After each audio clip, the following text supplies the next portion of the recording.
16절 말씀.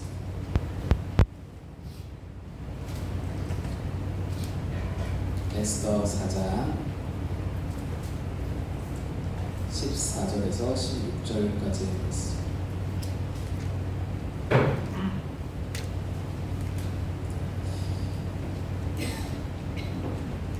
우리 함께 합독해서 읽겠습니다.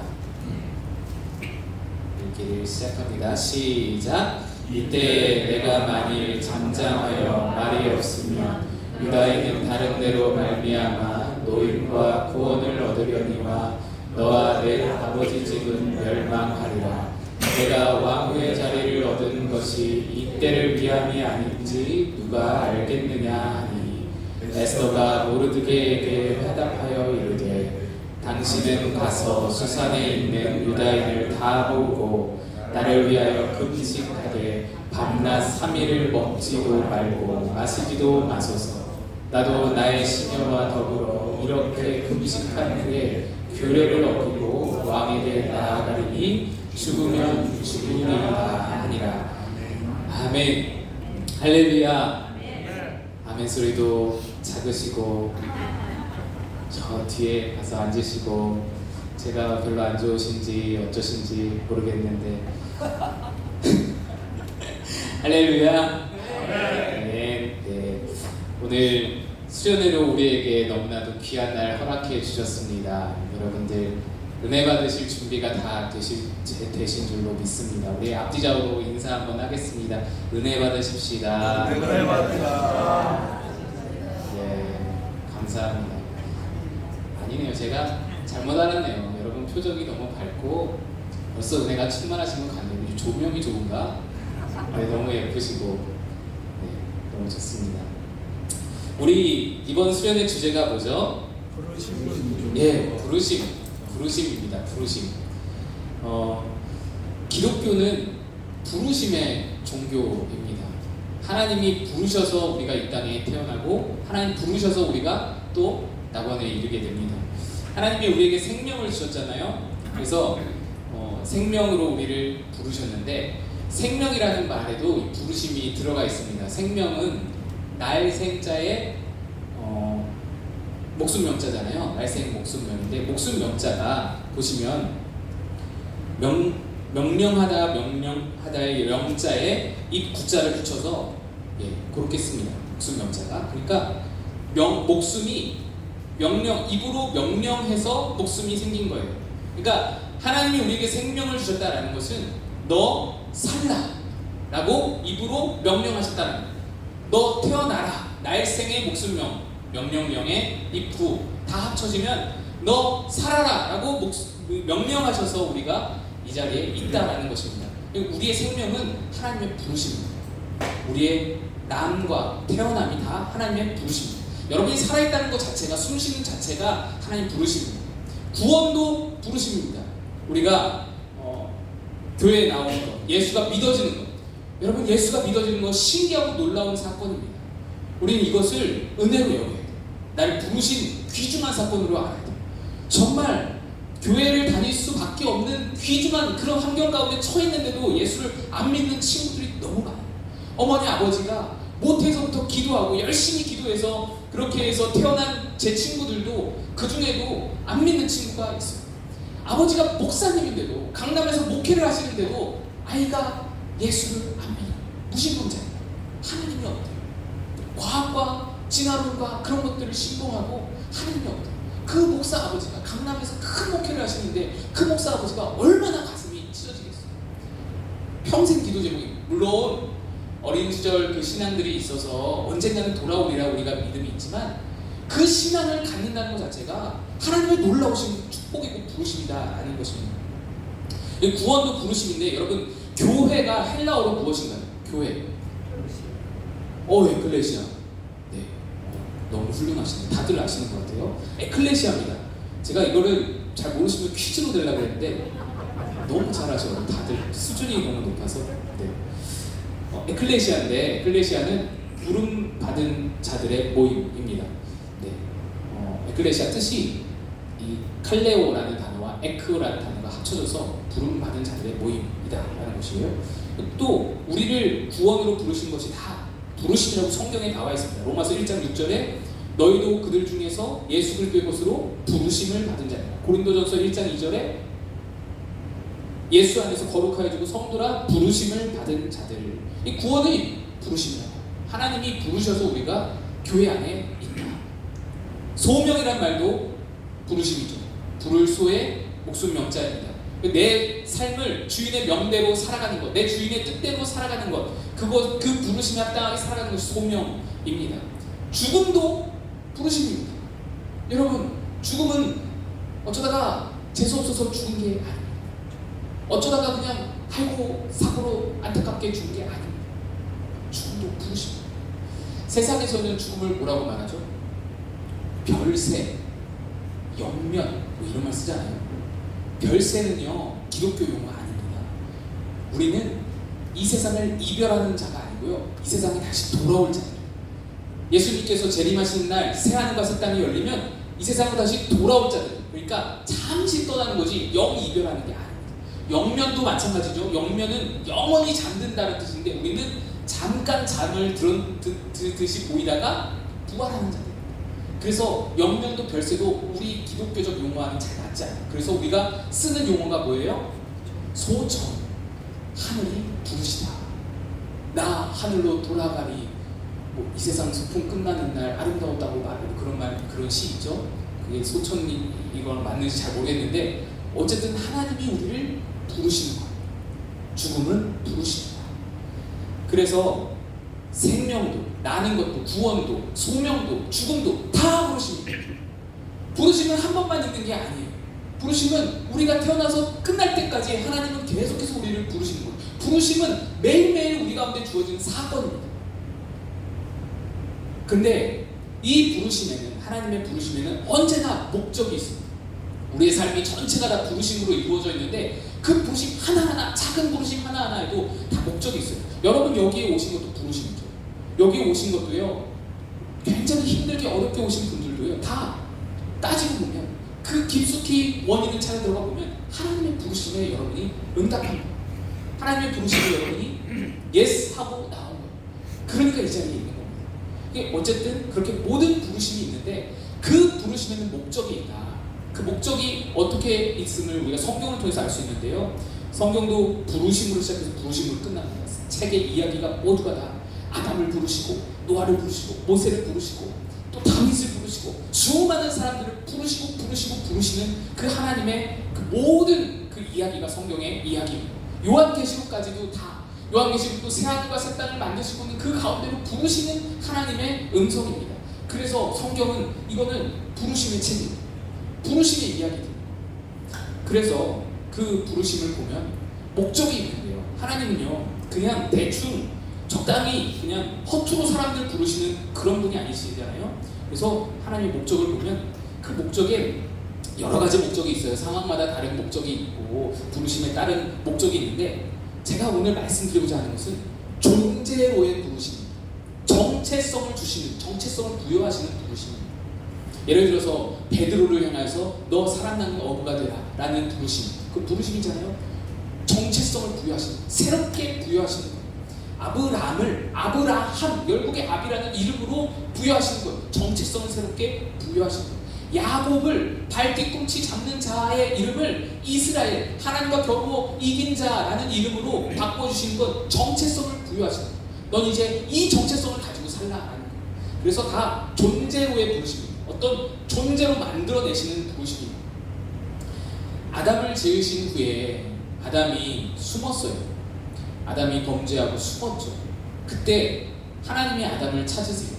찾으시면서 뭐라고 했었나요? 이렇게 물으면 대답을 안 하시죠. 그래서 제가 선물을 준비했어요. 여러분 요즘 젊은 친구들에게 약과가 유행인 거 아시죠? 드시면 이게 MZ 세대와 통하는 그런 마인드가 되는 겁니다. 자, 아담을 부르셨어요. 숨어있는 아담을 뭐라고 부르셨을까? 뭐라고? 아담아. 손 들고 대답하셔야 들리죠. 네, 재미성 선생님 잠깐 나오셔서 받아가시겠어요? 네. 잠깐만 다시 한번 제가 정확히 아담아 내가 아, 맞습니다. 네. 박수 한번 주세요. 네. 권사님 혼자 드시지 마시고 나눠 드세요. 내가 어디 있느냐죠. 창세기 3장 9절에 나와 있습니다. 아담을 부르시면서 너 어디 있느냐 물으세요. 하나님이 아담이 어디 있는지 안 보여서 물었을까요? 저 하늘 위에서 보시는 게 다 보이죠. 제가 여기서만 봐도 여러분 다 보이거든요. 근데 저 하늘 위에서 보시는데 안 보이시겠어요? 네가 어디 있느냐 이거는요. 너의 정체성이 어디 갔느냐 이걸 묻는 거예요. 너 지금 너의 그 영혼의 자리가 너의 주체, 너의 자아가 지금 어디로 향해 있느냐, 너의 마음이 어디로 향해 있느냐 이걸 묻는 거예요. 너 있어야 할 곳이 어딘데 너 지금 어디 있느냐, 너 지금 어디 있는지는 알고나 있냐. 정체성을 물으시는 거예요. 너의 정체성 어디다 잃어버리고 지금 뭐하고 있느냐. 내가 너에게 생명 주면서 생기를 불어넣으면서 후 불어넣으시면서 내가 너에게 부여했던 정체성 있지 않느냐. 그 정체성 너 어디다 버리고 지금 뭐하고 있느냐, 어디에 있느냐 이 말을 하시는 겁니다. 내가 불렀던 그 자리를 왜 떠났느냐. 아담이 범죄했는데 하나님이 너 뭐했냐, 너 뭐하고 다닌 거야? 이러지 않으셨어요. 너 어딨냐 물으셨어요. 존재를 물으셨어요. 정체성을 물으셨어요. 왜? 이유가 뭡니까?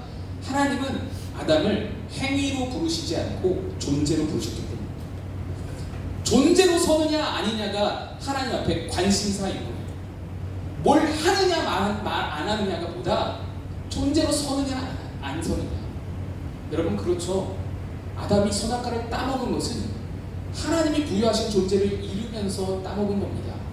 행위는 존재를 기반하여서 나오는 그런 증상이에요. 그냥 표징이에요.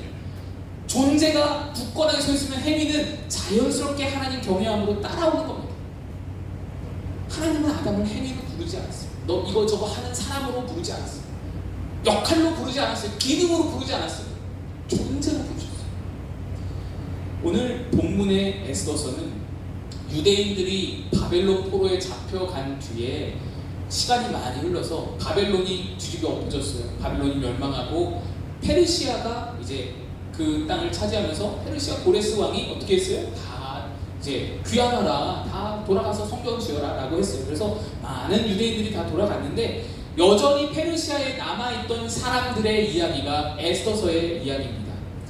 뭐 나름대로의 필요에 따라서 남아있었겠죠. 자기 생활 기반이 있고 뭐 그런 어떤 것들이 있으니까 거기에 남아있었던 것이죠. 그런데 남아있는 사람들의 이야기인데 이 에스더가요 아수에로 왕의 왕후가 되었어요. 아수에로 왕 누구신지 아시죠 여러분? 크세르크세스인가요? 예, 그럴 거예요. 그 영화 300 아시죠? 영화 300에 보면은 그 그리스의 스파르타의 300명 용사들이 맞서 싸우는 왕이 그 사람이 바로 크세르크세스입니다. 그래서 막 금고리 막 이렇게 걸고는 빨가벗고 막 금으로 치장하고는 나는 관대하다 하는 사람이 크세르크세스인데 그 사람이 바로 아수에로 왕이에요. 그러니까 얼마나 높은 존재인지, 얼마나 대단한 존재인지 여러분이 대충 그 영화의 이미지를 가지고 좀 기억을 하시면 좋겠는데요. 그 아수에로의 왕후가 되었어요. 이것도 참 기적적으로 됐어요. 그 왕후가 또 잘못을 해가지고 원래 있던 왕후가 잘못을 해서 어떻게 우여곡절 끝에 에스더가 왕후가 됐어요. 근데 왕후가 된 뒤로 7년 동안을 에스더가 자기 정체성을 숨겼어요. 유대인임을 숨겼어요. 종교를 숨겼어요. 무서우니까 그랬겠죠. 들통나면은 뭔가 다른 어떤 그 선입견이 있을까봐 그랬겠죠. 숨기고 자기는 페르시아 원래 사람인 척 했습니다. 7년 동안이나 종교를 숨기고 민족을 숨긴 채 왕궁 생활을 했습니다. 그런데 갑작스럽게 유대 민족에게 큰 일이 닥치게 되죠. 하만이라는 교만한 자가 모르드게 그 인사 안 한 거, 무릎 안 꿇은 거 그것 때문에 화가 나가지고는 트집 잡아서는 유대 민족 전체를 다 말살해버린다고 계획을 짜고 왕위까지 허가를 받은 상황이었습니다. 이 소식을 듣고 모르드게가 에스더 왕후에게 요청합니다. 조카죠. 자기 조카, 자기 사촌이죠. 사촌에게 요청합니다. 너 왕 앞에 나아가서 우리 민족을 위해서 탄원해라. 우리 민족의 지금 운명이 경각에 달렸다. 탄원해달라. 그런데 뜻밖에도 에스더가 거절합니다. 내가 왕의 부름을 받지 받지 않고 그 왕의 안뜰에 들어가면 죽는다는 거예요. 거절하는 거예요.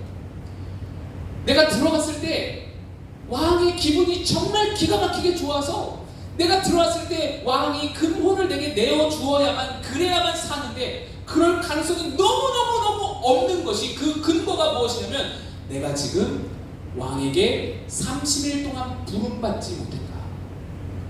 30일 동안이나 왕이 나를 찾지 않았다. 왕의 기억에서 내가 점점 사라져가고 있다. 왕의 어떤 그 마음에서 내가 점점 멀어지고 있다. 왕이 더 이상 나를 예쁘게 보지 않는다. 이 말을 하는 거예요. 왕이 더 이상 나를 존귀히 보지 않는다. 나를 찾지 않는다. 나를 좋아하지 않는다. 이 말을 하는 거예요. 그러니 내가 나가면 나는 반드시 죽을 것이다.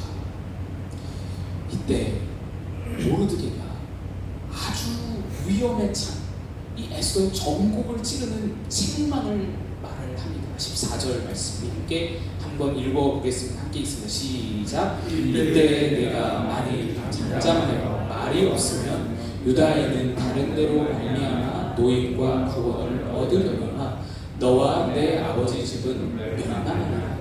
내가 왕후의 자리를 얻은 것이 이때를 위함이 아닌지 누가 알겠느냐 하니. 에스더가 왕후의 자리에 오른 것은 놀라운 은혜였습니다. 놀라운 사건이었습니다. 자기 출신을 숨겼다고 하더라도, 그래서 왕이 페르시아인 줄 알았다고 하더라도 아무 백도 없이 전적인 하나님의 은혜로 왕후의 자리에 오른 것이 분명했습니다. 그게 에스더였습니다. 그 말은 그 자리에 하나님이 원하시는 그 자리에 부르신 목적이 있었다는 거예요. 하나님의 은혜는 반드시 목적이 동반합니다. 하나님이 그를 은혜로 거기에 세우셔서는 하나님이 목적하는 바가 있었다. 하나님의 뜻에 걸맞는 존재가 되라는 목적이 있었다라는 것입니다. 그런데 에스더는 어떤 존재가 되었습니까? 여러분, 지금 아까 제가 말씀드렸는데 이 에스더는 누구의 부름만을 기다리고 있습니까? 왕의 부름만을 신경 쓰고 있는 거예요. 한번 말씀 보시죠. 11절 말씀입니다.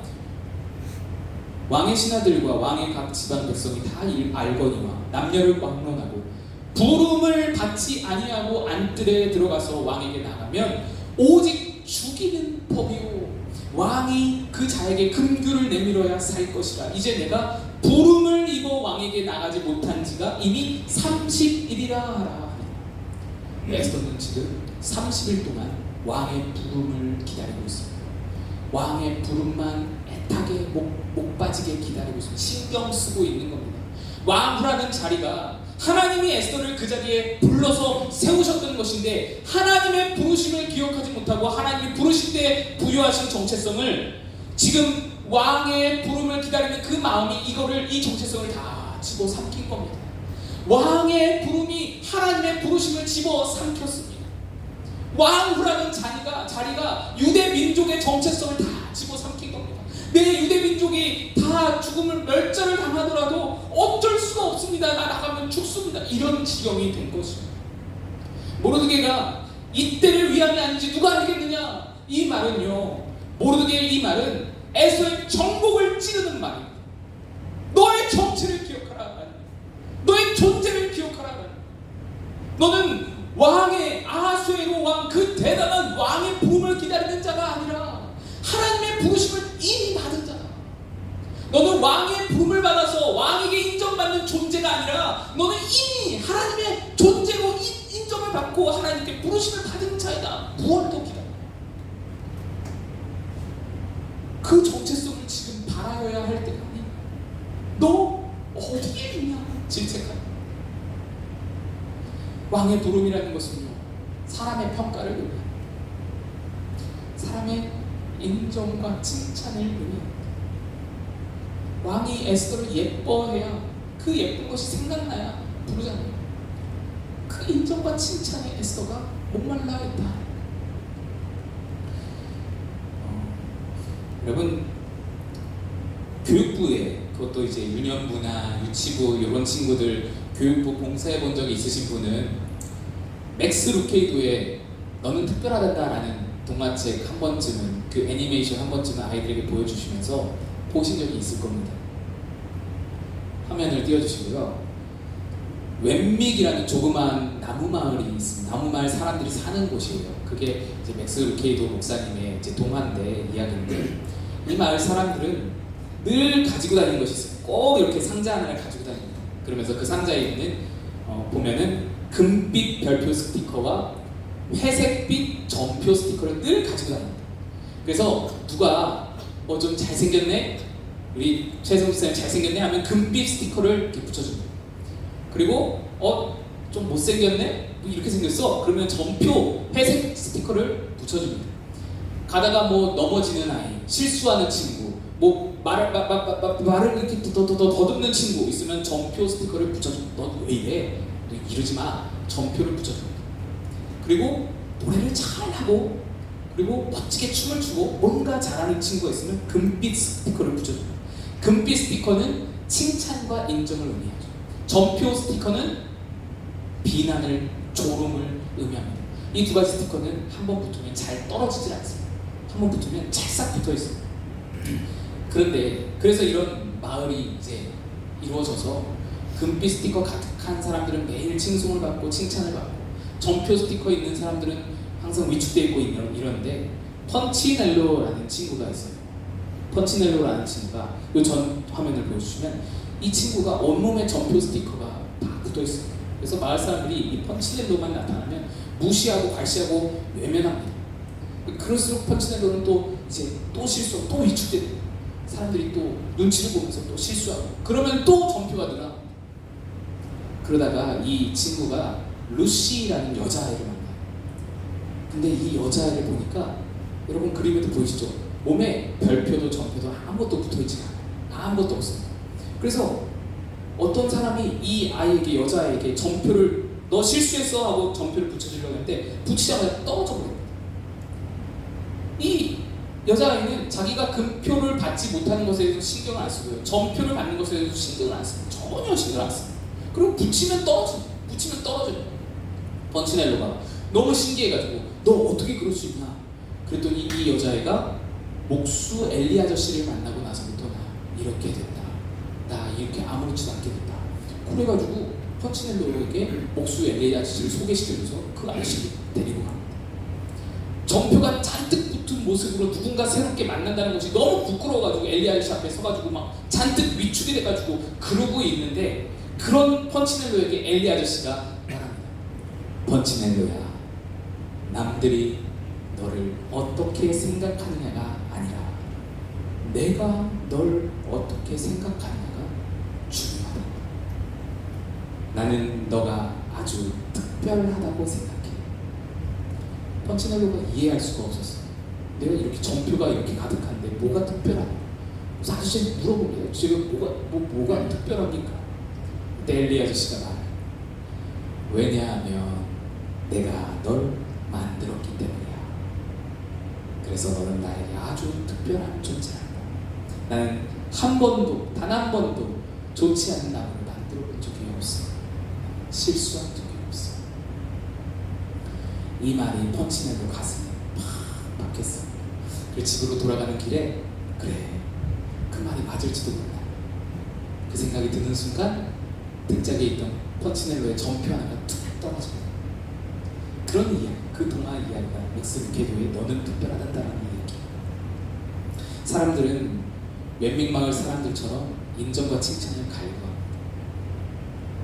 사람들의 평가에 모든 신경을 곤두세웁니다.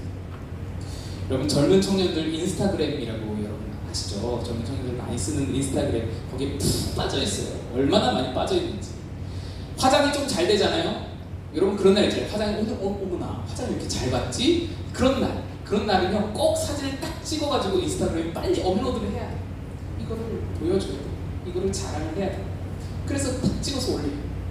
차를 사잖아요. 차를 사면은 그 차 브랜드가 딱 나오게, 핸들의 브랜드가 또는 차 키의 브랜드가 딱 나오게 사진을 찍어서 그냥 인스타그램에 업로드를 합니다. 그러면은 반응이 쏟아지는 거야. 와, 형 멋지다. 형 성공했네.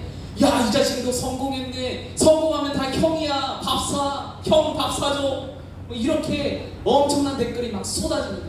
언니 너무 예뻐요. 언니 키형제. 엄마 언니 너무 예뻐요. 언니 미쳤나봐. 대박 예뻐요. 막 난리가 납니다. 제가 실제 인스타그램 보고 여러분께 말씀을 드리는 거예요. 그런데 그렇게 받으면 어때요? 여러분이라도 기분 좋잖아요. 기분 좋죠. 나보고 예쁘다는데, 나보고 성공했다는데 기분 좋죠. 얼마나 좋아요. 근데 저는 청년부 하면서 이 친구들이 게시물을 한 번만 올려서 만족하는 친구를 한 번도 본 적이 없어요. 끝없이 한 번 올려서 그 짜릿한 맛을 봤는데, 한 번 올려서 칭찬을 쭉 받아봤는데 또 올리고 싶어요. 내일 또 올리고 싶어요. 매일매일 또 다시 올리고 싶은 거예요. 또 다시 그 인정과 칭찬을 갈구하는 거예요. 한편으로는 좀 짠해요. 얼마나 사회에서 그런 어떤 인정을 받지 못하고 칭찬을 받지 못하면 이렇게 갈구하나 싶은 마음이 들기도 합니다. 그런데 한편으로는 참 헛된 거예요. 얼마나 헛된 거예요. 그들에게서 칭찬받고 매일매일 그 인스타그램으로 칭찬받는 그걸로 충족받고 살아가는 그 인생이 얼마나 불쌍한지. 그런데 여러분, 작년이라고 다른가요? 어른이라고 다릅니까? 똑같습니다. SNS 공간과 현실이라는 차이만 있을 뿐이지 우리도 누군가의 칭찬을 갈구하잖아요. 인정을 갈구하잖아요. 우리 중심이 똑같은 겁니다. 그게 바로 외민마을 사람들입니다. 자기를 무슨 존재로 어떻게 불렀는지도 전혀 모르고 그 존재를 다 잊어먹고는 사람들의 칭찬을 갈구하는 거예요. 금표만 그냥 못 빠지게 기다리고 있는 거예요. 왕의 부름만 못 빠지게 기다리는 에스더와 다를 바가 없는 겁니다. 나를 부르신 하나님의 부여해 놓으신 정체성이 분명히 있는데 그걸 다 잃어버린 채 사람의 인정을 그렇게 갈구하는 겁니다. 사람의 평가에 빠져드는 자는 행위에 매일 수밖에 없어요. 사람은 행위를 보거든요. 사람은 존재를 잘 못 보거든요. 행위로 자기를 드러내는, 행위로 자기 존재를 인정받고 싶은 거예요. 행위로 자기 존재를 증명하고 싶은 거예요. 그래서 두잉으로 계속 치달아가는 거예요. 그러나 여러분, 하나님은 우리를 두잉으로 부르지 않고 비잉으로 부르셨어요. 행위로서 나의 존재를 인정받으려고 하지 마세요. 순서가 바뀌었습니다. 우리는 존재로 서서 존재로 부름받았기에 존재로 살아가면서 행위가 자연스럽게 뒤따라오는 자들입니다. 모르드게가 일침을 했어요. 모르드게가 전국을 찔렀어요. 그러자 에스더가 자기 정체성을 회복합니다. 그리고는 이렇게 대답합니다. 우리 다 같이 16절 읽어보겠습니다.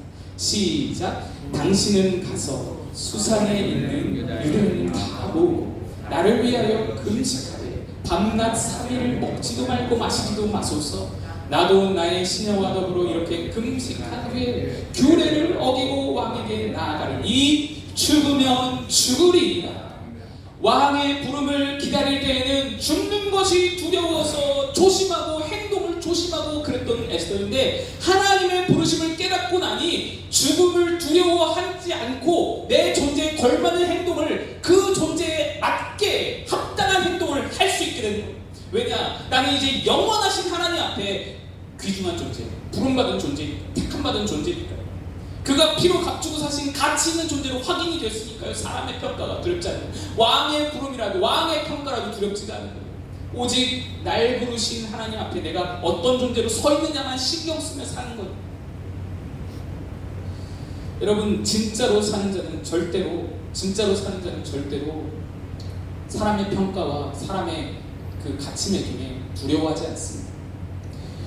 진짜로 사는 자. 제가 어디서 들은 얘기인데, 한 목사님이 권사님 댁에 신방을 갔어요. 그리고 권사님과 이제 신방을 마치고 예배를 마치고 권사님하고 이제 밥을 먹으러 나가는데, 권사님이 목사님 잠깐만요, 저 목걸이만 좀 하고 나올게요. 그러고는 방에 가서는 목걸이를 딱 하고 나왔는데, 목사님이 장난기가 발동해서 장난치고 싶어서 농담으로 권사님 그거 가짜네요? 그랬어요. 그거 가짜 아니에요? 진주 목걸이인데.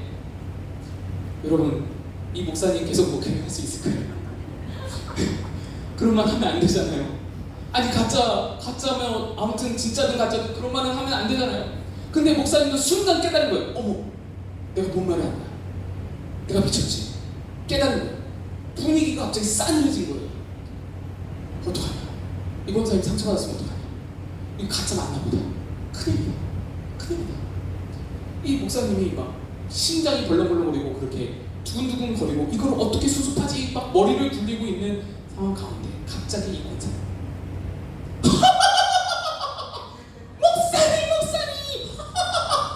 목사님 어떻게 하셨어요? 이거 가짜예요 가짜. 이거 어떻게 하셨어요 목사님? 눈썹 믿어줘. 어떻게 하셨어 참. 저 진짜가 따로 있는데 저 그거 진짜 아끼느라고 평소에 가짜 이렇게 메고 다녀요.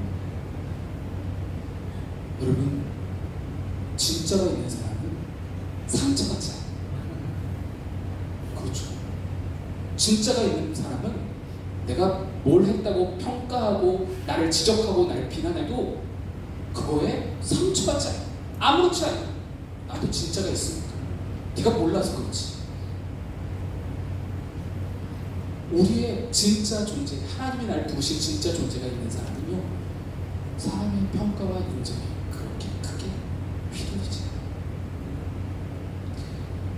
여러분의 마음에 하나님께서 진짜 존재 부르심이 있는 줄로 믿으시기를 축복합니다. 그것을 붙들고 사람들의 평가와 인정에 더 이상 목말라서 갈등하지 마시고 하나님 앞에 존재로 살아가셨어요. 그 하나님의 부르심 합당한 삶 살아가시는 저와 여러분 다 되시길 주님의 이름으로 축복드립니다. 우리 같이 찬양하겠습니다. 하나님의 부르심 찬양합시다.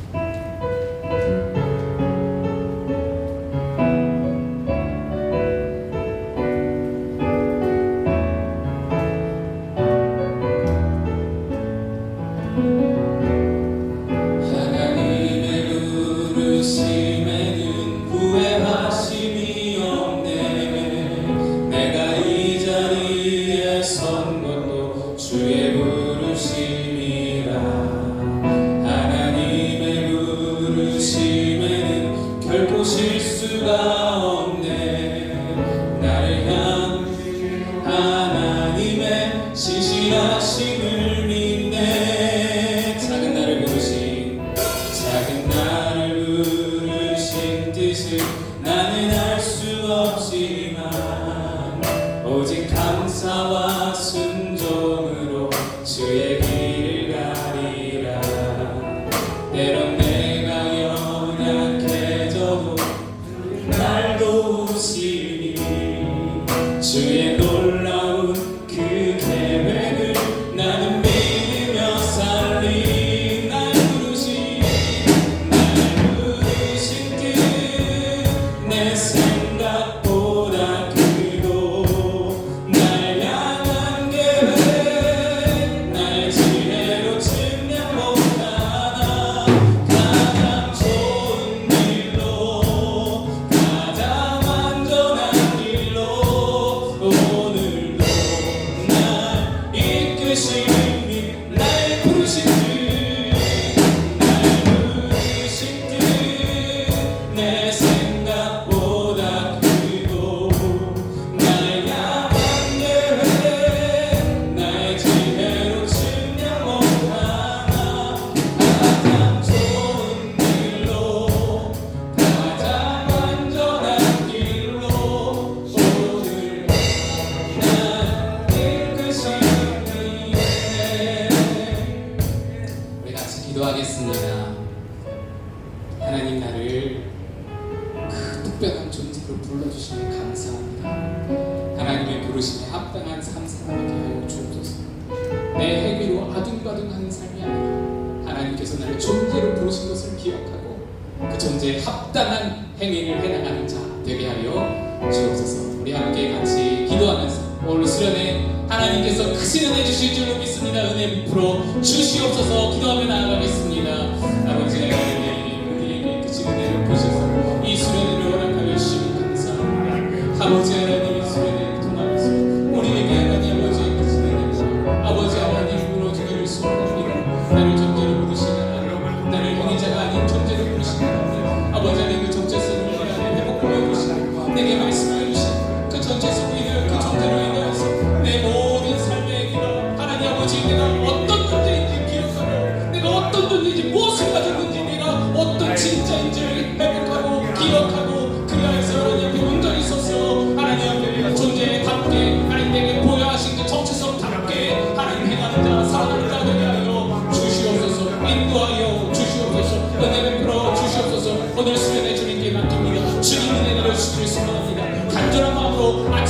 일찍부터 하나님 앞에 찾아나온 모든 하나님의 성도들 하나님 기름 부어 주옵소서. 은혜 부어 주옵소서. 아버지 하나님 앞에 나온 모든 하나님의 백성들도 하나님 지금 부어 주옵소서. 하나님 성령의 기름 부어 은혜를 내리며 주시옵소서. 주님께 은혜를 드리오니 주시옵소서. 이제는 우리 구주 예수 그리스도의 은혜와 하나님 아버지의 극진하신 사랑하심과 성령님의 감화감동 교통 역사하심이 오늘 수련회를 맞아서 간절한 마음, 기대하는 마음, 소망하는 마음 하나님밖에 없으므로 하나님께 두 손 들고 나온 하나님의 모든 권속들 위에 이제부터 영원토록 함께 하시기를 간절히 축원하옵나이다. 아멘.